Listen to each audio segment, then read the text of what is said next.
Decoding Bengal elections 2021 ये तीसरा episode आप देख रहे हैं INTV मीडिया और मैं हूं वरुण जौहरी। देश चुनावी माहौल के अंदर दाखिल हो चुका है। 4 राज्यों में एक यूनियन टेरिटरी में चुनाव होने वाले हैं। 18 करोड़ वोटर्स चुनाव में मतदान करने वाले हैं। इसी के साथ में पता चलेगा कि कौन होंगे वो नए मुख्यमंत्री जो अपनी सरकार इस देश में चलाएंगे। 2 मई के बाद पता चल जाएगा। 2 मई को गिनती शुरू होगी। 27 मार्च से चुनावी मतदान शुरू होंगे।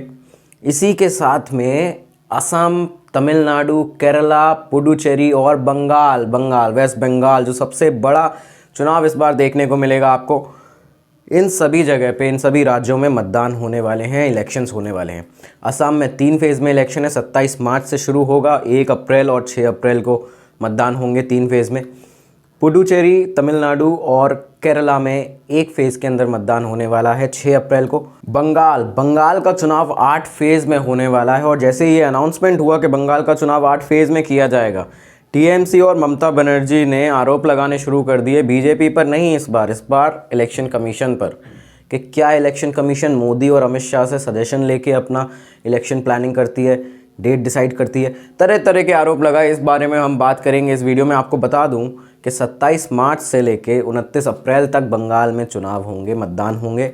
इसी के साथ में ममता बनर्जी का अब क्या कहना है। उनका कहना है कि कोई ज़रूरत ही नहीं थी बंगाल के अंदर 8 फेज़ में चुनाव कराने की, जब बाकी राज्यों में 1 से 3 फेज़ के अंदर आप चुनाव करा रहे हैं। इसके अलावा ममता बनर्जी ने एक बड़ा आरोप लगाते हुए कहा कि TMC का जहाँ पे स्ट्रॉन्ग होल्ड है 24 साउथ परगनास में, बंगाल के अंदर, वहाँ पे 3 फेज़ में इलेक्शन क्यों कराए जा रहे हैं उस डिस्ट्रिक्ट में। प्रदीप भंडारी बंगाल में, और उन्होंने अपने इलेक्शन डेट एनालिसिस के वीडियो में ये बताया है, ये साफ किया है कि साउथ परगनास में इलेक्शन की वायलेंस हिस्ट्री रही है। यहाँ पे लॉ एंड ऑर्डर की सिचुएशन ठीक नहीं है, जिसकी वजह से इस डिस्ट्रिक्ट में 3 फेज़ में चुनाव कराए जा रहे हैं।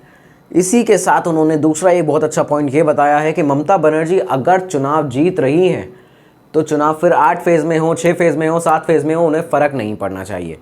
ममता बनर्जी अगर चुनाव जीत रही हैं तो फिर क्यों फ़र्क पड़ रहा है उन्हें कितने फेज़ में चुनाव होने वाले हैं। अब आप देखिए कि इन 4 राज्यों के अंदर 2 ऐसे राज्य हैं जहाँ पे 1 फेज़ से ज़्यादा में इलेक्शन हो रहा है, जहाँ पे असम है और बंगाल है। असम में 3 फेज़ में इलेक्शन है, बंगाल में 8 फेज़ में इलेक्शन हो रहा है।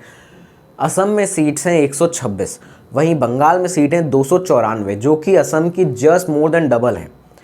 इस हिसाब से अगर बंगाल में 8 फेज़ में चुनाव हो रहा है, वो असम में 3 फेज़ में हो रहा है, तो ये on ground situation law and order की देख के ही हो रहा है और कोई ज़्यादा डिफरेंस दोनों में नहीं है। इलेक्शन कमीशन ने इस पे अपनी सफाई देते हुए कहा है ममता बनर्जी को और TMC के आरोपों पे कि पिछली बार 2011 में बंगाल के चुनाव 7 फेज़ में हुए थे, तो इस बार अगर 8 फेज़ में हो रहे हैं, 1 फेज़ बढ़ा दिया है, क्योंकि तब से अभी तक वायलेंस की जो हिस्ट्री है बंगाल की वो बड़ी ही है। तो इसके साथ में ऑन ग्राउंड सिचुएशन को देखते हुए अगर 8 फेज़ में इलेक्शन हो रहा है तो कोई बड़ी बात नहीं है। एक तरफ इलेक्शन कमीशन ने यहाँ डेट डिसाइड की है चुनावों की, और दूसरी तरफ बंगाल में वायलेंस अपने चरम पे पहुँच गया। इतनी ख़राब सिचुएशन वहाँ पे लॉ एंड ऑर्डर की हो चुकी है कि बीजेपी की वैन को वैंडलाइज कर दिया गया, ऑफिस तोड़ दिया गया, LED चुरा ली गई। इस तरह से वहाँ पे विरोध प्रदर्शन जगह जगह करा गया इलेक्शन कमीशन की इन डेट्स का, जो कि 8 फेज़ में बंगाल चुनावों को करा रहे हैं। समझना ये है कि 2011 में भी 7 फेज़ों में जब चुनाव हो चुके हैं, तो इस बार ऐसा क्या है जो TMC और बंगाल में तनाव हो रहा है सिर्फ ये 8 फेज़ों को लेकर। बंगाल के अंदर TMC और ममता बनर्जी अपने एक स्ट्रैटेजी पर काम कर रहे हैं, जो है daughter of soil versus outsiders.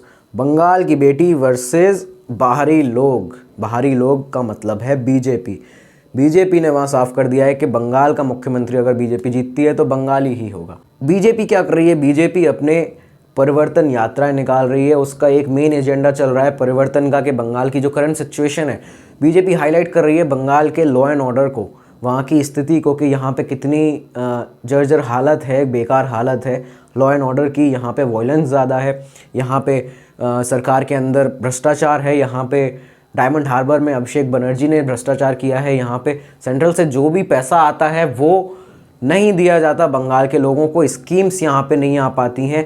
ये सब ममता बनर्जी के वजह से है, TMC की वजह से है। बीजेपी के इस तरह के दावे हो रहे हैं। दूसरी तरफ स्लोगन्स बहुत मायने रखते हैं। स्लोगन क्या है TMC का और बीजेपी का? TMC का स्लोगन है खेला होबे।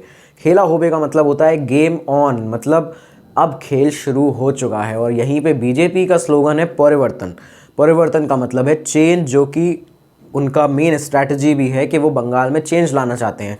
ये दोनों जो स्लोगन्स हैं वो एक तरह से कहीं ना कहीं बीजेपी का स्लोगन भारी दिखता है टीएमसी से, क्योंकि खेला होवे जो बंगाल की सिचुएशन है वो अभी जैसी है, वो क्या टीएमसी के लिए एक गेम है कि सिर्फ यहाँ पे जो बाहर से आउटसाइडर्स आएंगे उनको हराना है, उनको हटाना है, और फिर से बंगाल की जो स्थिति है वो बंगाल उसी में रहेगा।